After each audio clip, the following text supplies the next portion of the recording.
আসসালামু আলাইকুম প্রিয় দর্শক, মাই লাভ মিনি কিচেন জার্মানি থেকে আপনাদের জন্য নিয়ে আসলাম খুবই সহজ আর খুবই সুন্দর জালপেস পিঠার রেসিপি। আজকের এই পিঠার রেসিপিটা কিন্তু খুবই সহজভাবে দেখাবো, কোনো রকমের বাটাবাটি ঝামেলা ছাড়া একদম সহজভাবে রেসিপিটা করে দেখাবো।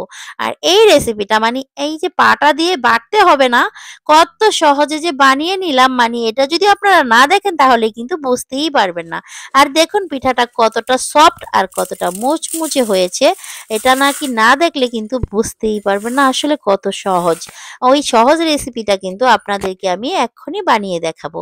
তো এই রেসিপিটা আপনারা যখন দেখবেন প্লিজ কেউ স্কিপ করবেন না, তাহলে কিন্তু বুঝতে পারবেন না আমি কখন কি করেছি আর কিভাবে করলে এরকম সুন্দর চিকন চিকন হয়ে এরকম জাল পিঠা হয়ে যাবে, মানে জালিযুক্ত জাল পিঠা হয়ে যাবে কিন্তু। তো এটা কিন্তু না বেটে যে এরকম সুন্দর করে বানানো যায় সেটা আপনারা না দেখলে কিন্তু বুঝতেই পারবেন না। তো এখানে আমি কিছু চাল ভিজিয়ে নিয়েছিলাম প্রায় ৩০০ গ্রামের মতো। তো এই চালটাকে এখন আমি ব্লেন্ডারের সাহায্যে ব্লেন্ড করে নিচ্ছি। তো দেখতেই পাচ্ছেন একটু পাতলা করেই ব্লেন্ড করে নিচ্ছি। তো এটা পাতলা করে না নিলে কিন্তু এই ব্লেন্ডার দিয়ে ব্লেন্ড করা যায় না। তো এটা দিয়ে আমি প্রথমে ৩ মিনিট ব্লেন্ডার করে রেখে দিয়েছিলাম কিছুক্ষণ। তারপরে আবার ৩ মিনিট ব্লেন্ডার করে নিয়েছি। টোটালে ৬ মিনিট ব্লেন্ডার করে নিয়েছি। তারপরে এরকম চিকন ছিদ্রযুক্ত, একদম দেখতেই পাচ্ছেন কতটা চিকন ছিদ্রযুক্ত এই ছাঁকনিটা নিয়েছি। এর মধ্যে আমি দিয়ে ছেঁকে নিব আমাদের এই চাউলের গুঁড়াটা। তো এটাকে ছেঁকে নেওয়াটা কিন্তু খুবই জরুরি। এর মধ্যে কিন্তু অনেক মানে মোটা মোটা কিছু সুজি থেকে গিয়েছে, সবগুলো তো আর মিহি হয়নি। তো সেগুলো কিন্তু ছেঁকে নিতে হবে অবশ্যই। তারপরে দেখুন এই যে আমাদের এইটুকু রয়ে গেল, এটুকু মোটা মানে সুজি রয়ে গেল। এটাকে আমরা ইচ্ছে করলে পাটায় বেটে নিতেও পারি, না নিলে নাই, কোনো ব্যাপার না। যেটা আমাদের আসল দরকার সেটা কিন্তু হয়ে গেছে। এখন এটা দেখুন অনেকটা পাতলা হয়ে গিয়েছে, এটা কিন্তু এই যে টপ টপ করে পড়ছে। এটা দিয়ে কিন্তু আর পিঠা হবে না, সেজন্য এখানে আমি ২ টেবিল চামচ ময়দা দিয়ে দিচ্ছি। তো ময়দাটাকে দিয়ে ভালো করে একটু মিশিয়ে নিতে হবে। তো আমি আর কি এভাবে করে মিশিয়ে নেওয়ার পরে এটাকে আবারও ব্লেন্ডার দিয়ে আরো ২ থেকে ৩ মিনিট ব্লেন্ডার দিয়ে ব্লেন্ড করে নিয়েছি। কারণ যেহেতু আমরা এটাকে বাটবো না, সেজন্য ব্লেন্ডার দিয়ে আরো ২-৩ মিনিট ব্লেন্ডার করে নেওয়ার পরে এরকম স্মুথ হয়েছে। দেখুন কত সুন্দরভাবে তার উঠেছে। একদম চিকন তার পড়ছে, দেখতেই পাচ্ছেন। তো এখন এটাকে আমরা একটা মানে সামান্য একটু লবণ দিতে হবে আরকি এটার মধ্যে। সামান্য একটু লবণ দিয়ে আর একটু পানি দিয়ে সামান্য পাতলা করে নিয়েছি। নয়তোবা পিঠার নাল উঠবে না। তো যখন দেখবেন যে এরকমভাবে নাল উঠতেছে হাতের মধ্যে, দেখুন এরকম নাল উঠতে হবে কিন্তু। নাল উঠলেই বুঝতে পারবেন যে এটা পারফেক্ট হয়েছে। তো এটাকে এখন আমরা একটা পলি ব্যাগের মধ্যে ভরে নিব। যেহেতু আমরা একটু মানে বাটাবাটি করিনি কোনো, এটা কিন্তু মানে এই যে এইভাবে করে বানিয়ে নিব। এভাবে করে বানালে মানে এই গুঁড়িটা কিন্তু চুলার আশেপাশে পড়বে না, বারবার হাতেও ভরবে না। আর এই পিঠাটা একা একাই বানানো যাবে খুব সহজে। তো এখন আমরা এই যে পলি ব্যাগের মধ্যে ভরে নিচ্ছি একটা গ্লাসের মধ্যে রেখে, দেখতেই পাচ্ছেন যেভাবে আমি কাজটা করছি এইভাবেই করে নিলে খুবই সহজ হবে। ভরার পরে আর পড়ে যাবে না, পড়ে যাওয়ার কোনো চান্স থাকবে না।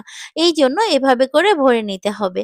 তারপরে এই তো ভরে নেওয়ার পরে আমরা এখন এই পলি ব্যাগটাকে সুন্দর করে একটা গিঁট মেরে নিব, যাতে করে এই ডোটা উপর দিকে না চলে আসে যখন আমরা চাপ দিব। যে এটার সাহায্যে যখন আমরা পিঠাটা বানাবো তখন কিন্তু বেরিয়ে আসবে না গিঁট মারলে। তো সেজন্য খুব টাইট করে গিঁটটাকে মেরে নিতে হবে। তো মেরে নেওয়ার পরে এখন আমরা একটা কেচি নিয়ে নিব। কেচির সাহায্যে এই যে সাইডের যে বাড়তি অংশটা আস্তে করে কেটে নিব। আর এমনভাবে কাটতে হবে যাতে ব্যাগটা মানে ভিতর থেকে যাতে গুঁড়িটা বের হয়ে না যায় এভাবে করে। তো এখন উপরের সাইডে সামান্য একটুখানি মানে একদম চিকন করে, যতটা সম্ভব চিকন করে কেটে নিতে হবে। তো আমারটা একটু মোটা হয়ে গিয়েছে, আরো একটু চিকন করা উচিত ছিল আমার। তো যাই হোক এরপরও এটাও ভালোই হয়েছে। তো এরপর মানে আবার বানালে আমি আরো চিকন করে কাটবো। তো এই যে দেখুন কত চিকন হয়ে পড়ছে। তো কোনো রকমের বাটাবাটির ঝামেলা ছাড়া দেখুন কত সহজে আমি একটা জালপেচ পিঠা বানিয়ে নিচ্ছি। বা জালি পিঠা যেটাই বলুন না কেন, যেই অঞ্চলে যেই নামেই চিনেন, তো সেটা আমি এত সহজে বানাবো আপনারা দেখলে অবাক হয়ে যাবেন। দেখুন কিভাবে আমি কাজটা করছি। এটা কিন্তু আর বলে বোঝানো যাবে না। এটা কিন্তু দেখে দেখেই শিখে নিতে হবে। তো এই যে দেখুন লম্বা করে আমি এভাবে করে দিয়ে জাস্ট পেঁচিয়ে, পেঁচিয়ে রেখে দিলাম। এখন জাস্ট ৩০ সেকেন্ডের মতো ঢেকে রেখে দিব। ৩০ সেকেন্ড ঢেকে রেখে দিলেই কিন্তু পিঠাটা আমাদের হয়ে যাবে। তো পিঠাটা এখনো হয়নি। তো হয়ে গেলে আমি তুলে নিয়ে আপনাদেরকে দেখাচ্ছি এরপরে কি করতে হবে। তো এই যে দেখুন এখন কিন্তু পিঠাটা হয়ে গিয়েছে। এখন আমি এই পিঠাটাকে তুলে নিব। তো এই যে এখনই এই যে তুলে দেখাচ্ছি আপনাদেরকে, একটু অপেক্ষা করুন। এই তো হয়ে গিয়েছে। তো পিঠাটা আর কি সরার সাথে বেজে গিয়েছিল। সেজন্য সরার সাথে উঠে গিয়েছিল। যাই হোক, এখন এই তো এভাবে করে আমি জাস্ট ভাঁজ করে নিব পিঠাটা। আপনারা যেকোনো সাইডেই ভাঁজ দিতে পারবেন। কোনো সমস্যা নেই। এটা উল্টা ভাও, এটা কোনো ব্যাপার না। এই তো এভাবে করে ৩ টা ভাঁজ দিয়ে নিয়ে হয়ে গেল একটা পিঠা। তারপরে আবারও আরেকটা পিঠা আমি বানিয়ে নিচ্ছি। তো মাঝে, মাঝে কিন্তু ফ্রাই প্যানের মধ্যে তেল ব্রাশ করে নিতে হবে। এটা কিন্তু বলতে ভুলে গিয়েছিলাম। তো তারপরে এই যে দেখুন লম্বা, লম্বা করে চিকন করে এক সমান করে দাগগুলো দিয়ে নিলাম ১ম এ। আমি যেরকম সাইজ করে পিঠাটা আরকি বানাতে চাই ঠিক ওই অনুপাতেই কিন্তু আমি দাগ কেটে নিলাম। তারপরে এই যে দেখুন এখন এভাবে করে জোরে, জোরে ঘুরাতে হবে, ঘোরাতে হবে, ঘোরাতে হবে। যত তাড়াতাড়ি ঘুরাবেন তত চিকন হয়ে পড়বে। যত আস্তে ঘুরাবেন তত মোটা হয়ে পড়বে। এটা হলো মেইন ব্যাপার। তো আমি কিন্তু খুব তাড়াতাড়ি ঘোরাচ্ছি, দেখুন আগের পিঠাটার থেকে এই পিঠাটা অনেক বেশি চিকন হয়েছে। তো এভাবে করে কিন্তু খুব তাড়াতাড়ি ঘোরালেই অনেক চিকন হয় পিঠাটা। আর যদি আস্তে, আস্তে ঘোরানো হয় তাহলে কিন্তু মোটা হয়। তো এখন এই যে দেখুন আমি পিঠাটাকে আবারও ভাঁজ দিয়ে নিচ্ছি। জাস্ট ৩ টা ভাঁজ দিব। এই তো হয়ে গেল আমাদের আরো একটা পিঠা। তো এইভাবে করে কিন্তু বাকি সব পিঠাগুলো আমি বানিয়ে নিব। তারপরে এখানেই কিন্তু শেষ না। এই পিঠাটা যেহেতু একটু মোটা হয়েছে সামান্য, তো সেজন্য আমরা একটা কাজ করে নিব, পিঠাগুলোকে ভাপে দিয়ে একটু ভাপিয়ে নিব। নয়তোবা পিঠার ভিতরে যদি হালকা একটু কাঁচা থেকে যায় বা মানে কোনো প্রবলেম হয়, তাহলে তো পিঠা ভাজলে পিঠা ভালো হবে না। সেজন্য সবকটা পিঠাকে আমি ভাপিয়ে নিব। তো এই যে দেখুন একটার উপর একটা দিলে কোনো সমস্যা নেই। আমার এগুলো তো আগে থেকেই সিদ্ধ করা। তারপরেও আমি আরেকটু ভাপিয়ে নিয়েছি, মানে কোনো রকমের কোনো টেনশন না নেওয়ার জন্য আরকি এভাবে করে বানিয়ে নিয়েছিলাম। তো যাই হোক, এখন এই যে কিছু কালার যুক্তও বানিয়েছিলাম। সবগুলো দেখাইনি, কারণ এটাও দেখাতে গেলে ভিডিওটা আসলে অনেক বড় হয়ে যায়। সেজন্য আর কালারওয়ালাটা আপনাদেরকে দেখাইনি। এই যে দেখুন কালার দিয়েও কিছুটা বানিয়ে নিয়েছি। তো সবগুলোকে এখন আমি এভাবে করে ভাপিয়ে নিলাম। তো এই ভাপিয়ে নেওয়ার পরে পিঠাগুলোকে আমি রোদ্রে শুকিয়ে দিব। শুকাতে দিয়ে তারপরে যখন শুকানো হয়ে যাবে তারপরে আপনাদেরকে দেখাবো বাকি জিনিসগুলো।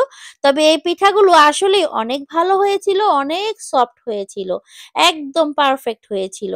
আর খেতে অনেক মজাদার লেগেছিল। আর মানে এত নরম হয়েছিল, মানে না বানিয়ে খেলে কিন্তু বুঝতে পারবে না। দেখুন আসলে এই যে শুকানোর পরে কতটা সুন্দর হয়েছে পিঠাগুলো, কতটা মজাদার হয়েছে আর কতটা লোভনীয় হয়েছে দেখুন। জালপেস পিঠা এভাবে বানানো যে কত সহজ, এটা আপনারা যদি একবার বানিয়ে খান তাহলেই বুঝতে পারবেন। আর এই যে দেখুন তেলে দেওয়ার সাথে, সাথে কত সুন্দর ফুলে গেল এই পিঠাগুলো। তো আপনাদেরকে আমি আরো একটা ভেজে দেখাবো।